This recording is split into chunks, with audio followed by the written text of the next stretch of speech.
got a slightly different angle for you today, so I thought you'd maybe like to see a bit more of my studio. So today I want to continue what we're doing with our breathing exercises.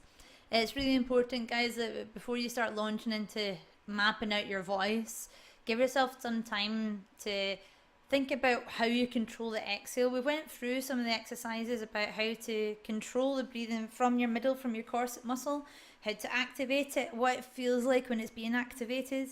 Now we're going to try and measure the breath control that comes from that. So with that, I'd like you to find, the piano app on your phone. I'd like you to find the middle C I mentioned before, which was C4. That's going to be our reference note for this one. In fact, I'll do that as well. So what we're going to do is just to see how long we can go singing a kind of sequence of numbers, but doing it as far as we can go in one breath. And we'll do it twice, so that the first one we think of, just see how far we can go. Think of it as creating a benchmark. That's what I like about this little exercise, everyone, is that it's one that you can fit around your day. I'm a singing teacher. I love music and I love singing. I love helping people, but I'm not the kind of person that can have a long stint in the studio, like say 4 or 5 hours. I know myself, I would get really bored and I would get distracted and stuff. For me, if I've got other things I need to do around my day, even if it's just like one of the things like household chores or something, it's good for me to have a couple of little exercises that I can fit around the other things that I'm doing. I'll give you an example. Like when I'm back in my student days, we used to watch lots of soap operas in the evening, but we always kind of did some activities during the ad breaks, whether that was go and clean a bit of the house, go and wash some dishes or something. This is going to be something that you can do, like if you're waiting on a bus or you're commuting to work, or it's the ad breaks is something, your favourite TV shows or anything like that. C4, I'm singing the note as well. I want to show you the sequence of notes as well. If I just go through it as far as I can do it in one breath, and then you can do it from me for the first time. Okay, so I'm using my reference note. C4. Alright, here I go. 1, 1, 2, 1, 2, 3, 1, 2, 3, 4, 1, 2, 3, 4, 5, 1, 2, 3, 4. And that's just about me. So this time I'd like you to sing along. Don't worry, like most voices, they should be okay. It'll be kind of low for the soprano voices, kind of in the middle for the alto voices, quite comfortable for tenor voices, so it should suit most people. If not, you can find another note that's comfortable for you.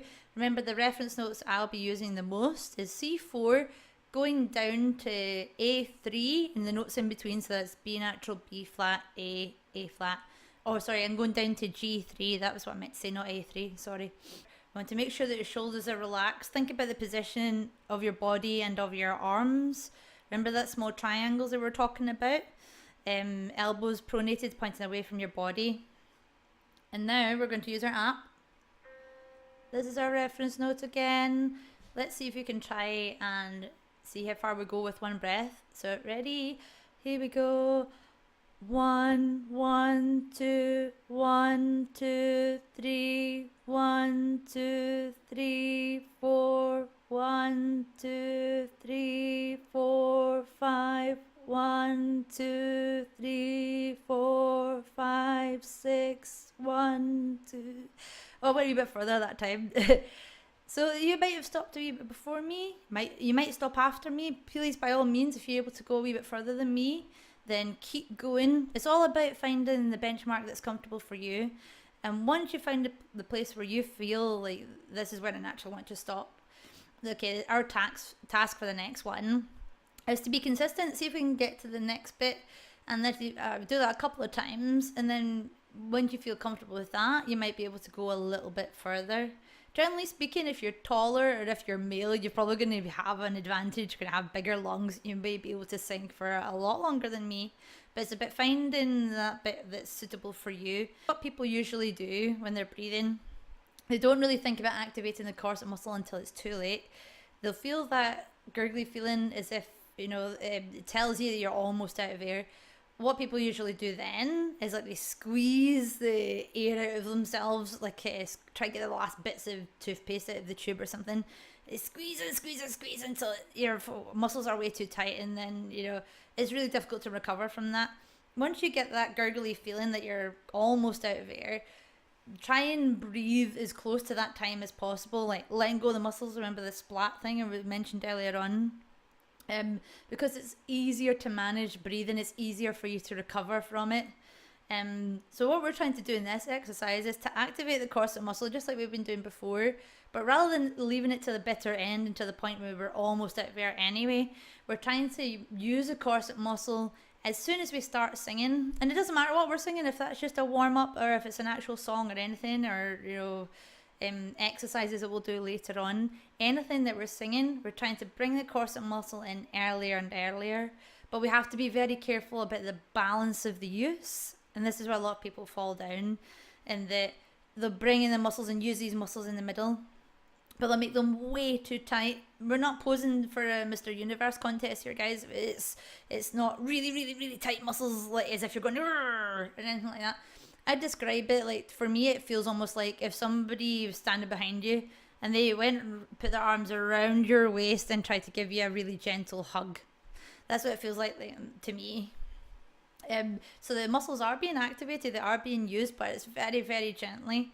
And as soon as we can start using the muscles to start a breathing exercise, the better it is for us to pace our what we're doing, to pace our breathing, so they'll be able to last for longer. So second time we're doing the exercise, guys, remember your little benchmark. If you write it down where you got to, which number or which part or whatever, let's try and do it a second time. So what you're aiming for is just to be consistent, to get to the same bit, or you might be able to go a little bit further. So there's two things to consider before we do this. We're trying to bring the corset muscle in, but activate it as soon as we start singing. To me, it feels like, I mentioned before about somebody hugging you from behind very gently, but also has a feeling of almost holding back a little bit, and that's because the airflow should change as well. This is where another thing that people get, they do it too wrong, they get the balance wrong. People sometimes think about if they want to control the airflow, they control it almost too much, and then everything gets all tight. When you're trying to control something, your body gets tense. But that's just as bad as not controlling it all, guys. It's all about getting the balance, like in the middle. You have a constant airflow, but one of my friends said, imagine if it was like a piece of spaghetti that just comes out of your mouth, like unbroken piece of spaghetti, just comes out constantly. So that's a nice way to think about it, because it's all about having a steady airflow, but not being too tense. So when we start the exercise again, you'll feel a corset muscle coming in, like somebody hugging you from behind, sense of holding back, just letting enough air to come out to make the sound that you want, but no more than that. So let's try and do that again. We've got a reference note, remember C4. This is our first note. I'd like you to try and do that along with me. So ready if you take a breath in? Here we go.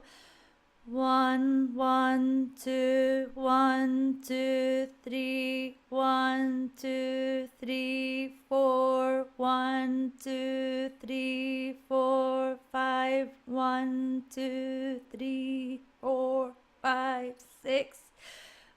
Didn't quite make it that one.